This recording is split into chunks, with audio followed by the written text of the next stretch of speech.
और जो मैंने आपको पिछले वीलॉग में सिचुएशन बताई थी, अभी इस वक्त क्या हालात हैं वो मैं आपके साथ शेयर कर लेता हूँ डिफरेंट सोर्सेज से जो इन्फॉर्मेशन आ रही है। और इन्फॉर्मेशन बिल्कुल भी हौसला अफजा अब तक नहीं है। डेवलपमेंट्स क्या हुई हैं वो मैं आपको बता देता हूँ, लेकिन पहले जो लेटेस्ट है वो क्या है, वो ये है कि 200 के करीब लोगों को, अब इसमें डिफरेंट फिगर्स आ रहे हैं। उसकी वजह यह है कि कोई आदादो शुमार हमारे पास ऐसे मौजूद नहीं है। कुछ आदादो शुमार के मुताबिक 225 के करीब लोग हैं और कुछ आदादो शुमार के मुताबिक 214 लोग बताए जा रहे हैं और एक फिगर जो है वो 180 लोगों का भी बताया गया है। अभी क्योंकि वहाँ पे ज़राए नहीं है मवासलात के, कोई कंफर्म इंफॉर्मेशन नहीं है, दोनों तरफ से कोई कंफर्म नंबर्स की इतला नहीं आई। लेकिन ये ज़रूर पता है कि इस वक्त जो कलदम BLA है, उन्होंने जिन लोगों को यरगमाल बनाया हुआ है उनमें ज़्यादातर का ताल्लुक सिक्योरिटी फोर्सेज से है, कोई पुलिस वाले हैं, कोई फ़ौज के इदारे से है, कोई इंटेलिजेंस के हैं, मुख्तलिफ जगहों से उनका ताल्लुक है और उनकी लिस्टें भी जारी की गई हैं। मैं अभी लिस्टें देख रहा था, उनमें चंद ख़वातीन भी हैं जो रिश्तेदार हैं या फैमिली है उन फ़ौजियों की जो उनके साथ मौजूद थी, कुछ और लोग भी मौजूद हैं। लेकिन ज़्यादातर जो फैमिलीज थी या सिविलियंस थे वो वापस आ गए हैं। ये कैसे हुआ ये मैं आपको बताता हूँ, लेकिन पहले लेटेस्ट सूरत हाल आप देख लें। ये ट्रेन से निकाला दहशतगर्दों ने और ट्रेन से निकालने के बाद जितने भी वहाँ पे सिक्योरिटी फोर्सेस के लोग थे उन सबको पकड़ा और उनको वहाँ से पहाड़ों की तरफ चलाना शुरू कर दिया। ये ट्रैवल करते हुए उनको पहाड़ों में दुश्वार गुजार इलाकों से गुजार कर किसी और मुकाम पर ले गए हैं जिस जगह पे फौज ने घेरा डाला हुआ है और वो ऑपरेशन करने की कोशिश कर रहे हैं। वहाँ पे एक ऑपरेशन रिपोर्ट भी हो रहा है, कुछ खबरें दी गई ऑपरेशन के हवाले से, वो मैं अभी आपको पढ़ के सुना दूंगा। सिक्योरिटी ज़राए से खबरें आई थी, मीडिया ने, पाकिस्तान की मीडिया ने रिपोर्ट की हैं और दूसरी जानिब से कुछ खबरें जो हैं वो इंडिपेंडेंट सोर्सेज से भी आती हैं। BBC भी ने रिपोर्ट किया है, कुछ आलमी मीडिया है वो भी रिपोर्ट कर रहा है। तो हर तरफ की खबरों को अगर हम इकट्ठा करें तो अंदाज़ा होता है कि अभी सिचुएशन बदस्तूर टेंस है और पाकिस्तानी फोर्सेस को तारीख के एक मुश्किल तरीन ऑपरेशन का सामना है। उसकी वजह यह है कि 200 के लगभग जो है वो यरगमाली हैं और वहाँ पे जो हमलावर हैं उनकी तादाद भी 100 के करीब बताई जाती है। जो लोग वापस आए उनमें से किसी ने कहा कि ये 100 से कम लोग नहीं हैं जिन्होंने ये अटैक किया है। अब इतनी बड़ी तादाद में लोग हैं और वो मुसल्लह हैं और उन्होंने जो सिक्योरिटी फोर्सेस के लोग हैं या दीगर लोग हैं उनको वहाँ पे कैप्चर किया हुआ है, उन्हें वहाँ पे यरगमाल बनाया हुआ है। ये जो मुसल्लह अफराद हैं BLA कलदम के, इनमें कुछ मुबैना तौर पे खुद कुछ बमबार भी हैं जो उन यरगमालियों के बीच में मौजूद हैं कि अगर उनके ऊपर कोई अटैक होता है तो खुदा न खास्ता वो अपने आप को ब्लास्ट कर लें। उस सूरत में बहुत बड़ा इंसानी अलमिया हो सकता है और यरगमालियों का बहुत सारा जानी नुकसान हो सकता है, खुदा न खास्ता। तो इस सूरत हाल में अगर ड्रोन्स को इस्तेमाल किया जाए, हेलीकॉप्टर्स को इस्तेमाल किया जाए या कोई भी स्ट्रेटजी अपनाई जाए, ये मुश्किल तरीन ऑपरेशन हो सकता है पाकिस्तान की सिक्योरिटी फोर्सेस के लिए। मेरे ख्याल में सिक्योरिटी फोर्सेस ने आज तक जितने भी ऑपरेशन किए हैं ये उनमें सबसे मुश्किल तरीन सूरत हाल इसलिए है कि यरगमाली बहुत बड़ी तादाद में है और जो इलाका है वो बहुत दुश्वार गुजार है और वहाँ पे एरियल स्ट्राइक अगर आप करते हैं तो कोलेटरल डैमेज बहुत बड़े पैमाने पे हो सकता है, यानी अपने ही लोगों का, यरगमालियों का नुकसान हो सकता है। तो एक बड़ी टेंस और मुश्किल सूरत हाल का सामना करना पड़ रहा है। उस इलाके से उस तरह की वाकफियत जो है वो सिक्योरिटी फोर्सेस की नहीं हो सकती जिस तरह की जो हमलावर हैं उनकी है। इसकी वजह यह है कि प्लानिंग उन्होंने की थी और उन्होंने इस जगह का इंतखाब किया था और वो अपनी मुंतखब जगह के ऊपर यरगमालियों को लेकर गए हैं और वहाँ पे अब वो, इसके बारे में नहीं पता कि वो अभी कंटिन्यूसली ट्रैवल करवा रहे हैं यरगमालियों को या उन्होंने किसी जगह पे पहुँचा के वहाँ पे रोक दिया है, क्योंकि इन पहाड़ों में बहुत सारे गार हैं, इन पहाड़ों में बहुत सारी ऐसी जगह हैं जहाँ पे वो अपनी कमीन गाहें बना सकते हैं। और क्योंकि ये लंबी प्लानिंग चाहिए होती है ऐसे हमले के लिए, तो बहुत मुमकिन है कि पहले से वहाँ पे खुराक का बंदोबस्त किया गया हो, वहाँ पे मोर्चों का बंदोबस्त किया गया हो या वहाँ पे ऐसी सूरत हाल बनाई गई हो कि लंबे अरसे तक अगर यरगमालियों को वहाँ रखना पड़े तो वो ये कर सकें। अब ये तो स्ट्रेटजी है उनकी कि वो किस तरफ जाते हैं। दूसरी तरफ जो सिक्योरिटी फोर्सेज हैं उनके लिए ये मुश्किल तरीन ऑपरेशन है। मैं बार बार ये कह रहा हूं कि मुश्किल तरीन ऑपरेशन है। वजह यह है कि आपने इस ऑपरेशन को जल्दी कंक्लूड करना होता है, जल्दी से जल्दी खत्म करना होता है। हाईजैकिंग की सूरत में या यरगमालियों की सूरत में आपके पास कोई रास्ता नहीं होता। जितनी जल्दी आप मामले को निपटा लें उतना बेहतर होता है, क्योंकि जितना ये लंबा होता चला जाता है मुल्क की बदनामी उतनी ज़्यादा होती चली जाती है। देखिए, पाकिस्तान एक एटॉमिक पावर है और पाकिस्तान को पूरी दुनिया जानती है। पाकिस्तान की फोर्सेस बहुत तगड़ी हैं, पाकिस्तान की इंटेलिजेंस बहुत तगड़ी है। इन सारी चीज़ों को आप प्लस और माइनस करें तो पाकिस्तान के ऊपर बड़े सवालिया निशान उठेंगे। पहले ही पाकिस्तान के अंदर इन्वेस्टमेंट नहीं आ रही, पहले ही पाकिस्तान के अंदर सियाहत नहीं आ रही, लोग पाकिस्तान के ऊपर ट्रस्ट नहीं कर रहे। दहशतगर्दी के मामले में पाकिस्तान दुनिया में दूसरे नंबर पर चला गया है। इस वाक़े के बाद पता नहीं हम कहाँ खड़े होंगे। और दीगर मामलात के अंदर पाकिस्तान कंटिन्यूसली, अमेरिका ने बाकायदा भी ट्रैवल एडवाइजरी अपने शहरियों के लिए जारी की है, स्पेशली बलूचिस्तान और खैबर पख्तूनख्वा के लिए। तो ये जो हॉस्टेज सिचुएशन है, ये जितनी देर तक रहती है उतनी ज़्यादा किसी मुल्क की जगहसाई होती है। तो पाकिस्तान की फोर्सेस के लिए दो बड़े चैलेंजेस हैं। एक, इस मामले को जल्दी हल करना है, और दूसरा, ये मुश्किल तरीन मामला है। दुनिया की कोई भी फोर्स हो, जितने मर्जी वो प्रोफेशनल लोग हों, जितनी मर्जी प्रोफेशनल फोर्स अपने बेहतरीन गैजेट्स के साथ भी हो, फिर भी इस तरह के हमले को नाकाम बनाना या इस तरह की सिचुएशन को हैंडल करना ये बहुत मुश्किल होता है, क्योंकि इसमें यरगमालियों के नुकसान का अंदेशा बढ़ता चला जाता है वक्त गुजरने के साथ साथ। और जितना वक्त गुजरता है उतना ज़्यादा जो हमलावर हैं उन्हें मौका मिलता है कि वो अपने आप को ज़मीन के ऊपर मजबूत करें और वो अपनी सिचुएशन को अपने कंट्रोल के अंदर लेकर जाएं। अगर ये ट्रेन के ऊपर जिस वक्त अटैक हुआ था उस वक्त अगर रिटेलिएट किया जाता और तगड़ा जवाब होता तो सिचुएशन शायद कुछ और होती। नाज़रीन, जब हुकूमत ने क्या कहा या सिक्योरिटी ज़राए ने क्या कहा, हुकूमत तो इसके ऊपर भी मैं बताता हूँ कि हुकूमत क्या कर रही है। पहले आप ये देख लें कि सिक्योरिटी ज़राए ने जो खबर दी वो ये दी, और ये जियो से मैं आपको पढ़ के बता रहा हूँ। वो कह रहे हैं कि कोयटा से पेशावर जाने वाली जाफर एक्सप्रेस पर दहशतगर्दों ने हमला करके मुसाफिरों को यरगमाल बना लिया, जिसके बाद सिक्योरिटी फोर्सेज ने क्लियरेंस ऑपरेशन करके 104 यरगमाल मुसाफिरों को बाजियाब करवा लिया। सिक्योरिटी फोर्सेज की निगरानी में माल ट्रेन मुसाफिरों को लेकर मच्छ रेलवे स्टेशन पहुंच गई है, और सिक्योरिटी ज़राए के मुताबिक बाजियाब करवाए जाने वालों में 58 मर्द, 31 औरतें और 15 बच्चे शामिल हैं। 17 जख्मियों को अस्पताल मुंतकिल किया जा चुका है। बाकी मुसाफिरों की बाहिफाजत बाजियाबी के लिए सिक्योरिटी फोर्सेज कोशां हैं। रेलवे हुकाम का कहना है कि जाफर एक्सप्रेस के बाजियाब 57 मुसाफिरों को कोयटा पहुंचा दिया गया है। 23 मुसाफिर मच्छ में रुक गए हैं। सिक्योरिटी ज़राए के मुताबिक सिक्योरिटी फोर्सेज दहशतगर्दों के दरमियान शदीद फायरिंग जारी है। सिक्योरिटी फोर्सेज ने 16 दहशतगर्द हलाक कर दिए हैं और मुतअद्दिद जख्मी हुए हैं। सिक्योरिटी ज़राए का कहना है कि दहशतगर्द अपने बैरून मुल्क हैंडलर से बजरिया सैटेलाइट फोन्स राब्ते में हैं। सिक्योरिटी फोर्सेज के ऑपरेशन के बायस दहशतगर्द छोटी टोलियों में तकसीम हो गए हैं। सिक्योरिटी ज़राए का कहना है कि सिक्योरिटी फोर्सेज की इजाफी नफरी इलाके में ऑपरेशन में हिस्सा ले रही है। दहशतगर्दों के गिर्द घेरा तंग कर दिया गया है। आखिरी दहशतगर्द के खात्मे तक ऑपरेशन जारी रहेगा। 9 बोगियों पर मुश्तमिल ट्रेन में 400 से ज़ायद मुसाफिर सवार। ये आगे पुरानी खबर जो है वो इसके साथ जुड़ गई है। ये सिक्योरिटी फोर्सेज ने सारी चीज़ें बताई हैं जनाब कि उन्होंने अब तक क्या किया है। 16 दहशतगर्द वो कह रहे हैं जी हलाक किया है, और दूसरी जानिब हलाकतों की तादाद जो है या शहादतों की तादाद अभी तक नहीं बताई गई है। 104 मुसाफिरों के बारे में दावा किया गया है कि उनको बाजियाब करवा लिया गया है। अब जनाब BBC ने रिपोर्टिंग की है, जो लोग वापस आए हैं उन्होंने क्या बताया ये आप देख लीजिए जनाब। अब वो ये बता रहे हैं कि अक्सर मुसाफिर या तो खड़े हैं या फिर थकन से चूर थे जो ट्रेन वहाँ पहुँचती है, और फर्श पर ही सहमे हुए बैठे हुए थे। ये गैर मामूली मंजर बलूचिस्तान के शहर मच्छ के रेलवे स्टेशन का है, और बाल बरदार गाड़ी में सवार अफराद गुज़िश्ता 9 घंटों की कहानी शायद कभी ना भुला पाएं। अब वो मुसाफिर क्या बता रहे हैं ज़रा ये सुन लें। इस मालगाड़ी पर लगभग 80 खुश नसीब सवार हैं, जिन्हें मंगल को दोपहर जाफर एक्सप्रेस पर दराए बोलान के इलाके ढाडर में मुसल्ला शिद्दत पसंदों के हमले का सामना करना पड़ा। 9 बोगियों पर मुश्तमिल कोयटा से पेशावर जाने वाली जाफर एक्सप्रेस को जब मंगल की दोपहर 1 से 2 बजे के दरमियान हमले का सामना करना पड़ा तो उस वक्त रेलगाड़ी में 400 से ज़ायद मुसाफिर सवार थे।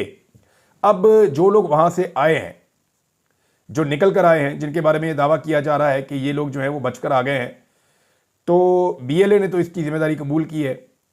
अब एक तरफ जो पाकिस्तान की सिक्योरिटी ज़राए वो ये कह रहे हैं कि सिक्योरिटी फोर्सेज ने इनको रेस्क्यू किया है या इनको दहशतगर्दों से बचाया है लड़ाई करने के बाद। एक तरफ तो ये खबर आ रही है, और दूसरी तरफ ये दावा किया जा रहा है कि जो BLA के लोग हैं उन्होंने ख़वातीन को, बच्चों को और जो बलोच थे उन्हें खुद ही छोड़ दिया। उन्हें कहा जी आप लोग जाए, हमने सिर्फ ये लेकर जाने हैं जो सिक्योरिटी फोर्सेज के लोग हैं। अब इसके अंदर जो है BBC की स्टोरी की जो हेडलाइन है वो भी यही है, और BBC स्टोरी जो है इसकी हेडलाइन बता रही है कि जाफर एक्सप्रेस हमले के बाद बाजियाब होने वाले मुसाफिर ये बताते हैं कि उनके लीडर ने कहा कि सिक्योरिटी एहलकारों पर खसूसी नजर रखो, ये हाथ से नहीं निकलने चाहिए। यानी उनका जो पूरा फोकस था वो इस बात के ऊपर था कि जो सिक्योरिटी फोर्सेस के लोग हैं उनको वहां पे कैप्चर किया जाए, उन्हें यरगमाल बनाया जाए और उन्हें साथ ले जाया जाए। मुश्ताक अहमद साहब बताते हैं जी कि हमले का आगाज एक बहुत बड़े धमाके से हुआ था और इसी ट्रेन की बोगी नंबर 7 में मौजूद इसहाक नूर अपनी एहलिया और 2 बच्चों के हमरा कोयटा से रावलपिंडी जा रहे थे। वो बताते हैं कि धमाका इतना शदीद था, पूरी ट्रेन की खिड़कियां और दरवाजे हिल गए थे, मेरा बच्चा नीचे गिर गया। उन्होंने बताया फायरिंग शुरू हुई तो फायरिंग 1 घंटे तक जारी रही और इस फायरिंग के दौरान ऐसा मंजर था जो कभी नहीं भुलाया जा सकता। उन्होंने कहा जी जो कोचेज हैं या बोगियां हैं उनको गोलियां लग रही थी, तो एक बच्चे को मैंने और एक को मेरी बीवी ने अपने नीचे दबा लिया कि गोली लगे तो हमें लग जाए, बच्चे बच्चे। फिर इसहाक के मुताबिक फायरिंग का सिलसिला शायद 50 मिनट तक जारी रहा। 50 मिनट की फायरिंग तो बहुत लड़ाई होती है। इस दौरान हम लोग सांस भी नहीं ले रहे थे कि पता नहीं क्या हो जाएगा। मुश्ताक मोहम्मद ने बताया कि फिर आहिस्ता आहिस्ता फायरिंग रुकी और उसके बाद मुसल्ला अफराद बोगियों में दाखिल हुए। उन्होंने बताया कि फायरिंग रुकने पर चंद मुसल्ला अफराद बोगी में दाखिल हुए और उन्होंने कुछ लोगों के शनाख्ती कार्ड देखना शुरू किए और इन्हीं में से कुछ लोगों को अलहदा करते गए। हमारी बोगी के दरवाजों पर 3-3 अस्करियत पसंद पहरा दे रहे थे। उन्होंने लोगों से कहा कि वो सिविलियन, खवातीन, बूढ़ों और बलोचों को कुछ नहीं कहेंगे। मुश्ताक अहमद ने यह भी बताया कि ये लोग हमलावर आपस में बलोची में बात कर रहे थे और उनका लीडर उन्हें बार बार कह रहा था कि सिक्योरिटी एहलकारों पर खसूसी नजर रखो, ये हाथ से निकलने नहीं चाहिए। अब आपको अंदाजा हो जाना चाहिए कि उनका एक्चुअली जो टारगेट था वो सिक्योरिटी एहलकार थे और सिक्योरिटी फोर्सेस के ऊपर उन्होंने अटैक किया है। ये दहशतगर्दों का एक खौफनाक अटैक है और ये पाकिस्तान पे होने वाले बड़े हमलों में से एक हमला है। इसहाक नूर ने बताया कि मेरा ख्याल है कि हमारी बोगी से उन्होंने कम से कम 11 मुसाफिरों को नीचे उतारा और कहा कि ये सिक्योरिटी एहलकार है। उनका कहना था कि एक शख्स ने कुछ मजामत करने की कोशिश की तो उसको तशद्दुद करके नीचे उतारा और फिर गोलियां चलने की आवाज आई। इसके बाद बोगी में मौजूद तमाम लोग उनकी हदायत पर अमल करते रहे। शाम के वक्त हमलावरों ने मुसाफिरों से कहा कि हम बलोचों, औरतों, बच्चों और बुजुर्गों मुसाफिरों को रहा कर रहे हैं। वो मुझे नहीं छोड़ रहे थे। जब मैंने उनको बताया कि मैं तुर्बत का रिहायशी हूं और मेरे साथ बच्चे और खातून हैं तो उन्होंने मुझे भी जाने दिया, ये जनाब उन्होंने कहा।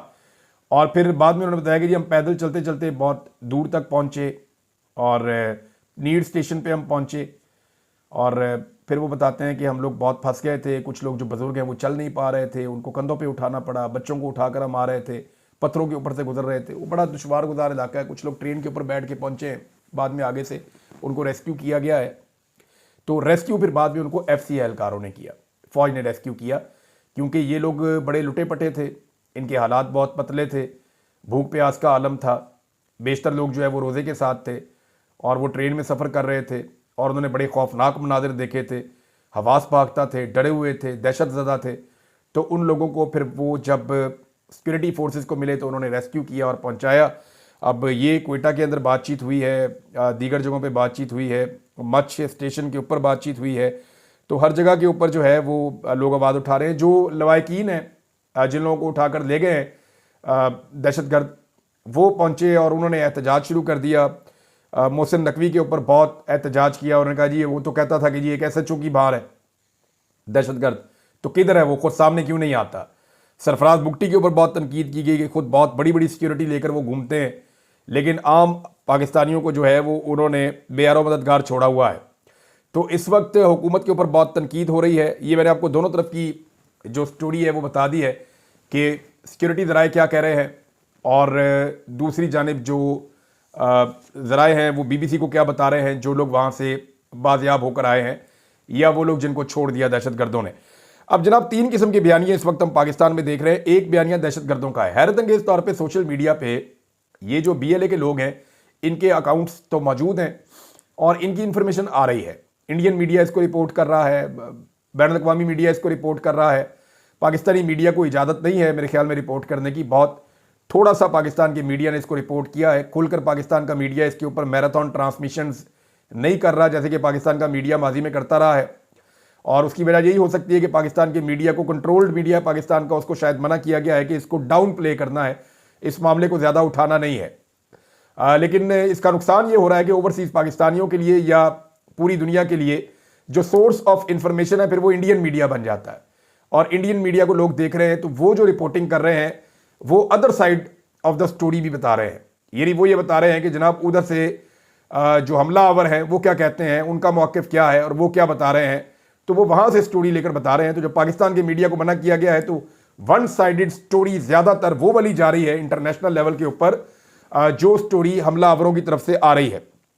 ये अफसोसनाक है, लेकिन मीडिया हैंडलिंग में पाकिस्तान की एस्टेब्लिशमेंट ने पहले भी गलतियां की हैं, ये फिर गलती हो रही है। तीन किस्म के बयानियां हैं। एक तो दहशतगर्दों का बयानिया है, मैंने आपको बताया कि वो कैसे आ रहा है सामने। दूसरा आम आवाम का, पाकिस्तान तहरीक इंसाफ यानी अपोजिशन का एक बयानिया है, जो बलूचिस्तान के अंदर अपोजिशन है, जैसे अख्तर मेंगल साहब हैं, उनका एक बयानिया है। वो लोग तनकीद कर रहे हैं, दुआएं भी कर रहे हैं, अपने जज्बात का इजहार भी कर रहे हैं, हमले के ऊपर मजम्मत भी कर रहे हैं, लेकिन वो साथ ही साथ सिक्योरिटी फोर्सेज पे तनकीद भी कर रहे हैं कि जनाब आपका ये फेलियर है। लेकिन ये एक इंटेलिजेंस का फेलियर तो है। एक इतना बड़ा हमला प्लान किया गया, पहले तो इंफॉर्मेशन की गैदरिंग आप देखें ना, जो कलदम BLA के लोग हैं उनको पहले इस बात की इंफॉर्मेशन थी कि ये ट्रेन जाएगी, इस टाइम पे जाएगी, इस ट्रेन के अंदर जो है वो इतने सिक्योरिटी फोर्सेस के लोग मौजूद होंगे और उनके पास कितने हथियार होंगे, इनका बंदोबस्त क्या होगा, इनको किस जगह पे रोकना है, किस जगह पे ट्रेन की पटरी काटनी है, कहाँ पे धमाका करना है, कैसे इनको उतारना है, फिर इनको लेकर कहाँ जाना है, लोगों को अलग अलग कैसे करना है। तो इसके लिए बहुत बड़ी प्लानिंग चाहिए। और पाकिस्तान के जो सिक्योरिटी ज़राए वो ये कह रहे हैं कि वो सैटेलाइट के ज़रिए से पड़ोसी मुल्क में राब्ते में भी हैं। तो इसका मतलब तो बड़ा वाज़ेह है कि ये बड़ी लंबी मनसूबाबंदी के नतीजे में हुआ है। और इतनी लंबी मनसूबाबंदी के नतीजे में जो चीज़ हो और उसके बारे में पाकिस्तान की इंटेलिजेंस एजेंसीज को पता ही ना चले, तो ये एक बहुत बड़ा इंटेलिजेंस का फेलियर है पाकिस्तान का, और अफसोसनाक फेलियर है। और ये लंबे अरसे तक इस वाक़े को याद रखा जाएगा, क्योंकि ट्रेन हाईजैक छोटा वाक़या नहीं है। इक्का दुक्का गाड़ियों को सड़क पे रोक लेना या कहीं नाका लगा लेना, दहशतगर्द ये तो करते रहते हैं, शाहराहों के ऊपर बंद कर देते हैं, लेकिन ये जो ट्रेन को रोक लेना और पूरी की पूरी ट्रेन ही अगवा कर लेना और अपनी मर्जी के बंदे उसमें से निकाल कर साथ ले जाना, ये एक बड़ा वाक़या है। हुकूमत का बयानिया नाज़रीन मुकम्मल तौर पर गायब है, वो है ही कहीं नहीं।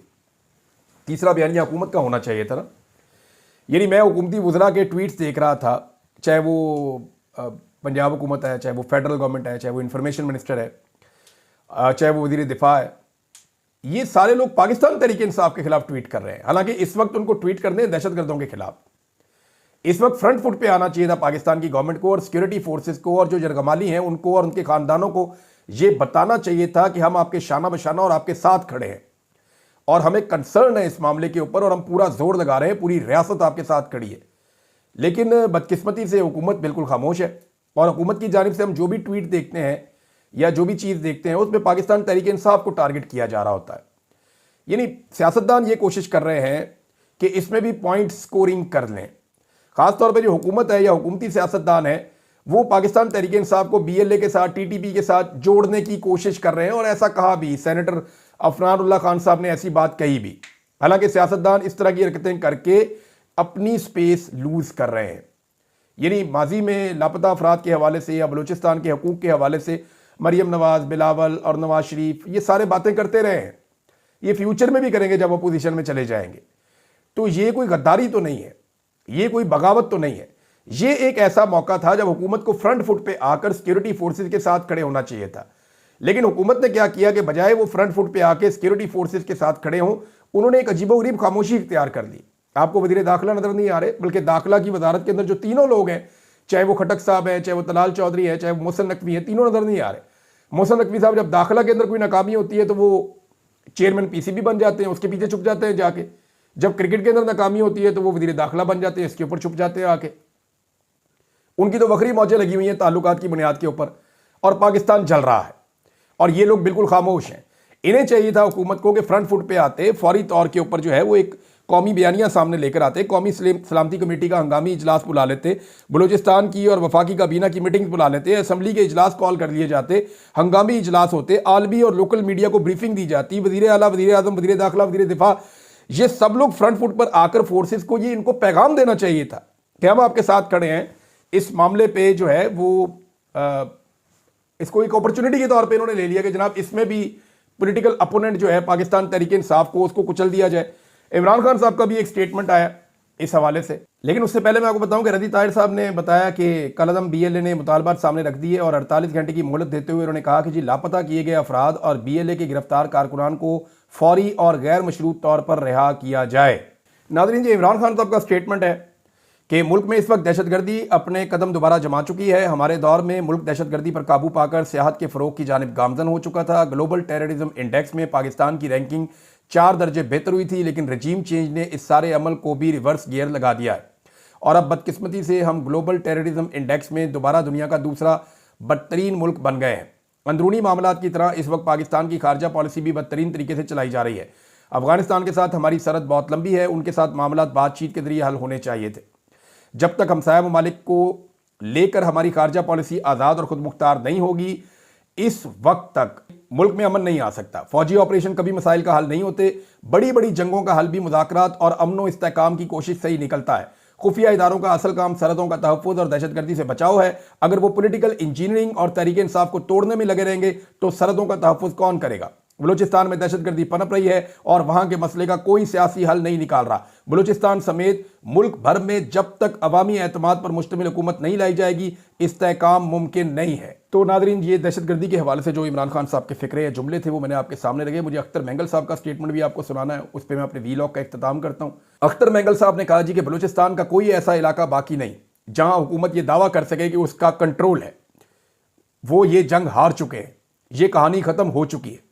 हमने खबरदार किया था, हमसे पहले वालों ने भी खबरदार किया था, मगर उन बातों को संजीदा लेने की बजाय लोगों का ना कि मजाक उड़ाया गया बल्कि लूट मार और कत्लेआम का बाजार गर्म किया गया।